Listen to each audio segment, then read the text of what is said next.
Hello and welcome back to Evolved Models, where we're continuing with part 8 of our Spitfire build. First up for today's video is to colour the lenses for the light located on the end of the wingtips. As you can see, we've got a green and a red light. I'm going to use Tamiya's good old trusty green clear and red clear, and I'm going to dip the light lenses in there.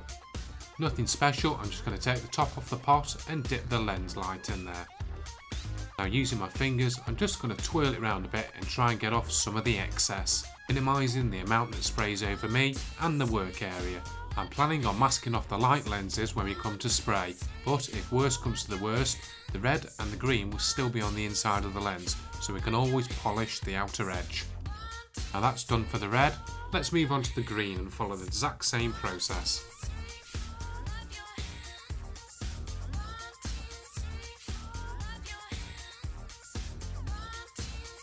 Again, I'm just going to pick it up and dip it in the green. This one does seem a little dark, and I'm hoping it will actually dry a bit lighter.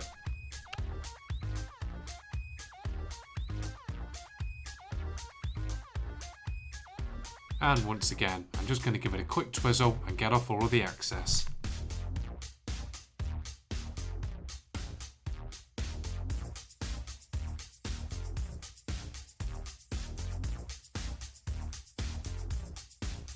There we go, that's the light units done and my bench covered in clear paint. Moving on to a bit of construction, we've got these small little things that go on the inside of the scoops on the underneath of the wing. There's one per side and we need to get those installed. They are a little bit fiddly, but I'm going to use some tweezers and try and manipulate them into their place.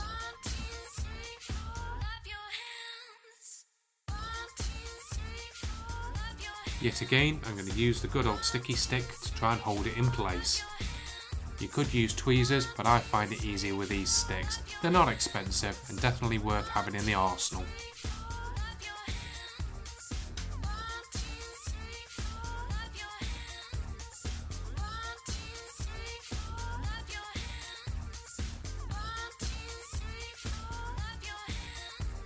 These parts aren't really going to be seen when we've got the finished item, so I'm not too bothered about the glue excess around the edges. I'm just going to use plenty of Tamiya and make sure it sticks down nicely.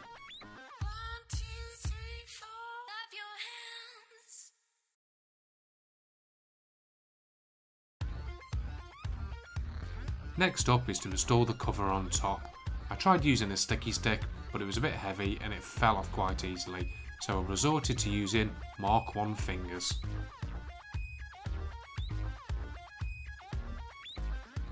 These are quite a snug fit and tried to lift up in some of the areas, but I managed to press them down and get them seated quite nicely. Again, I'm just going to use a bit of Tamiya extra thin and run it down the sides to hold it in place.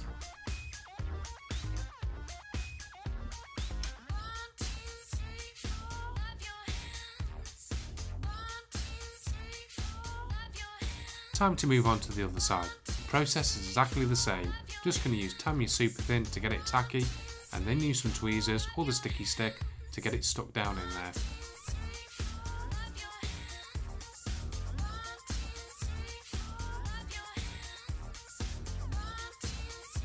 In hindsight, it may have been a good idea to paint the radiators on the inside of here. They're going to be pretty tough to get to once the rest of it's painted.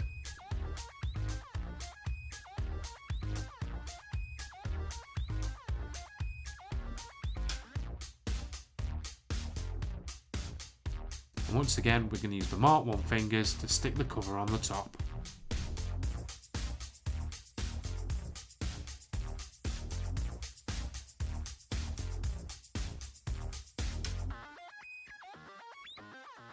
And as always, following up with a bit of adjustment and then some Tamiya extra thin to stick it down.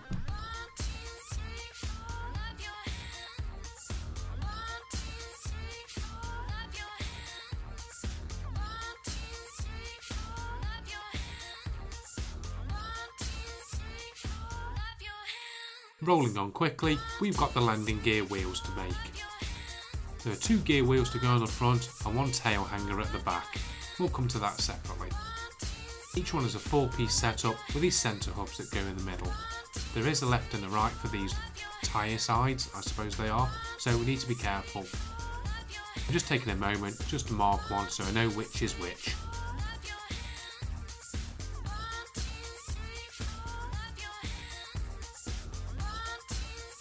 No rocket science here, just going to hold them together and use the Tamiya super thin to get it down the crack.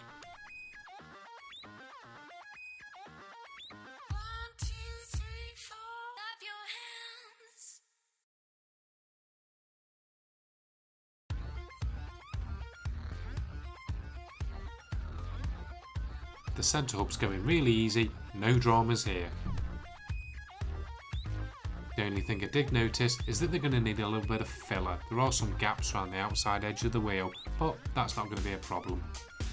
The centre hubs seem to test fit okay, so time to go in with the glue.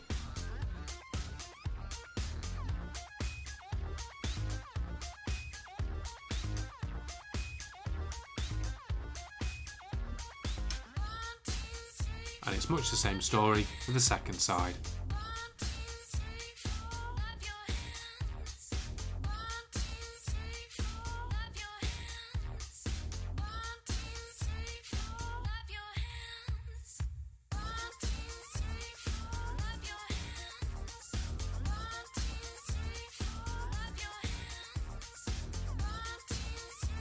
Again, we're going to follow the exact same process and do the other wheel.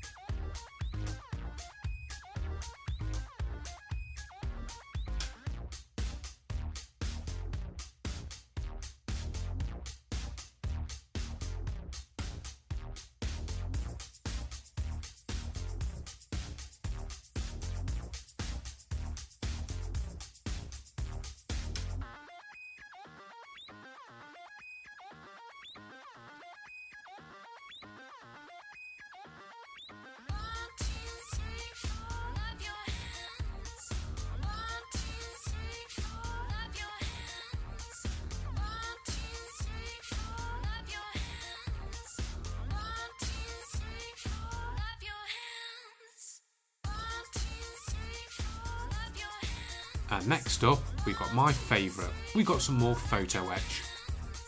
Seems to be that every single piece of photo etch I touch gets smaller and smaller. These pieces attach to the lower leg assembly. I need to cut them all off as one big chunky bit and then trim them down to the right size so they fit on. Gonna follow the same process I always use for photo etch, placing the blade on the edge that needs to be cut and just rolling and rocking the blade over it until it snaps off.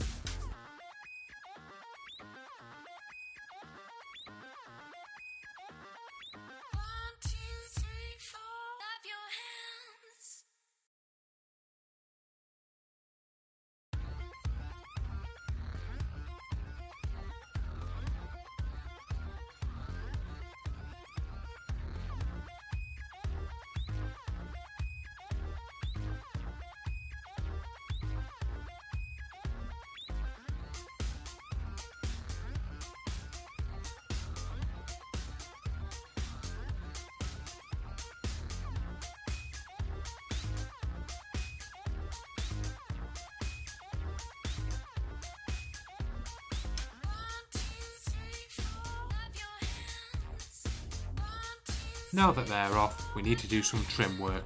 We need to take off each end so they sit nicely on the leg stanchions.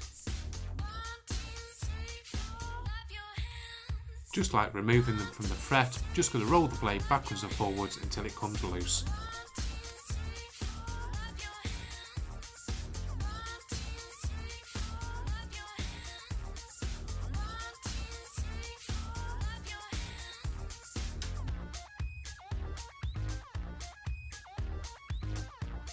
And after all that, this is what we're left with.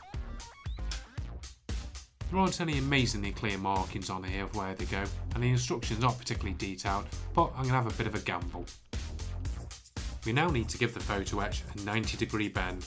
I'm just going to use the blade to do this, there's no need to use the bending tool.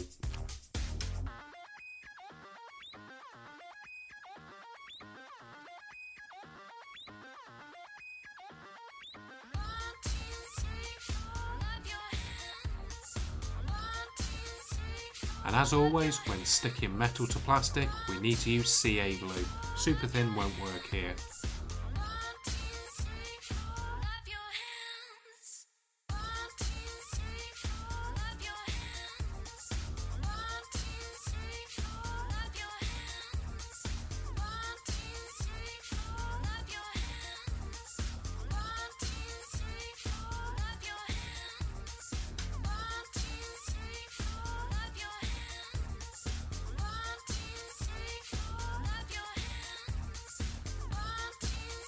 Using cocktail stick and some tweezers, I'm going to make sure it's all stuck down nicely and tight.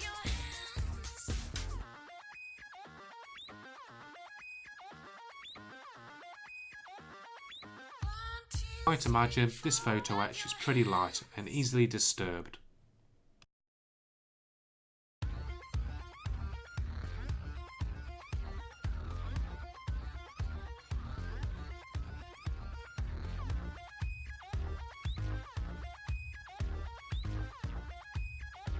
It's decision time. We've got two rear wheel assemblies we can use. We can use the one at the front here, which is a 3-piece which we can put together, or we can use this all in one. Having looked at both of these side by side, I can't see any real advantage in using the multi-piece version. When the multi-piece version is put together, it looks identical to the single, so I'm just going to use the fully moulded version.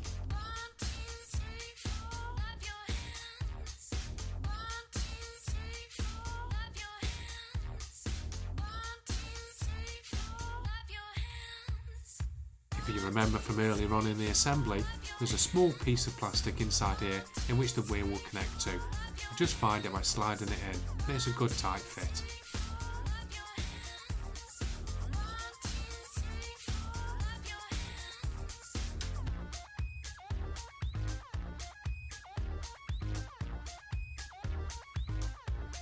It's a bit hard to tell at the moment, but I don't think we've got a nose sitter or a tail sitter.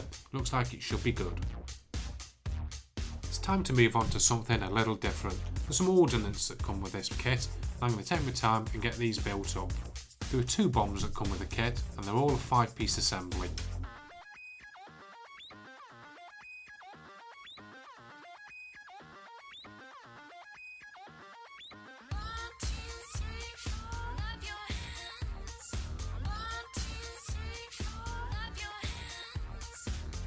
I must admit they weren't the most finely engineered pieces in the kit.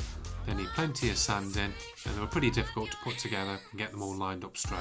But time and patience, we got there in the end.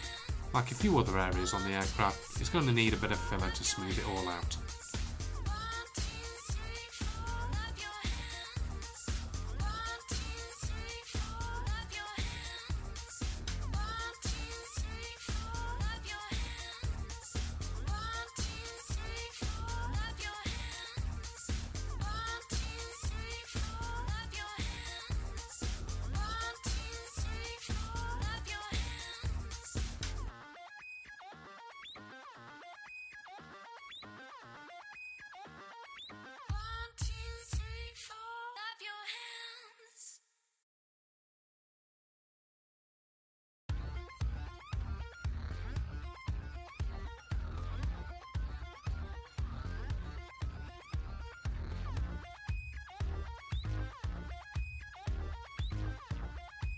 And after all that work, here we have it, the final piece. I need to make 2 of these, but I'm not going to bore you with both of them.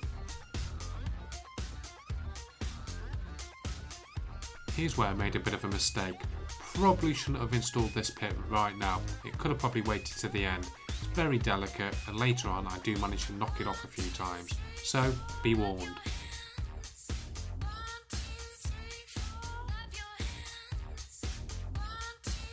Apologies, but there aren't any really meaty bits in this video. It's all a lot of tidy up, just like doing these guns. A few other small pieces that need tidying up, like this cap on top of the cowling.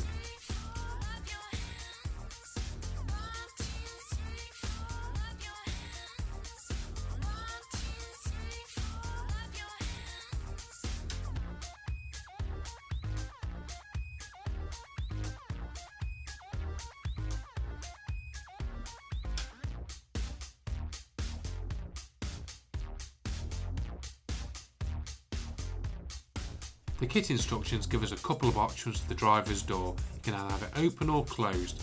I think in mine I'm going to have it closed, so I'm going to get the glue ready and get the piece ready to stick in.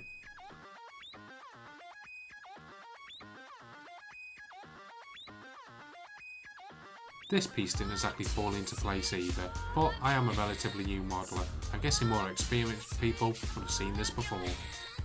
Once fitted, the door did look like it protruded slightly, which was a bit worrying. However, I managed to get myself down to Cosford Air Museum over the weekend and I had a look at their Spitfire they have on show. I must admit, there wasn't a straight panel on it either, so I'm not going to be too disheartened and I'm going to call it the scale effect. And you know I told you this was a warts and all video channel? Well, here's another one. I missed a step in the earlier instructions which wanted me to drill 4 holes through the wings from the inside. These pieces then would have clipped on nicely. I'm just amazed that these didn't come in photo etch with 9 separate bends per piece. They are fiddly, but once the glue dried they were pretty solid, and once they were put on the craft they weren't going to go anywhere.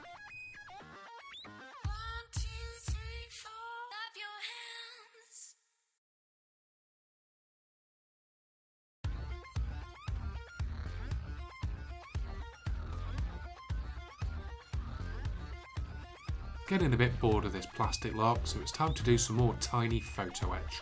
I need to make up 2 small hooks. They both situate on the bottom fuselage at the back of the aircraft. These pieces had multiple bends in them. It took a bit of time and patience, but we got there in the end.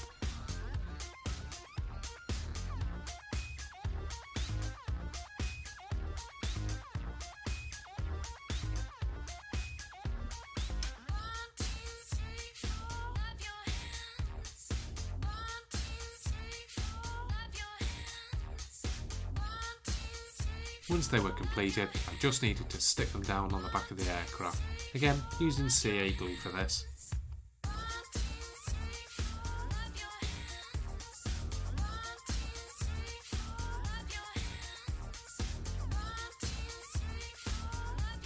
And here's where I made a bit of a mistake. There should have been 2 holes coming through here protruding from the inside of the wing, and this would have made this go down a lot easier. But because I missed the step, I just used the instructions and tried to line it up by eye.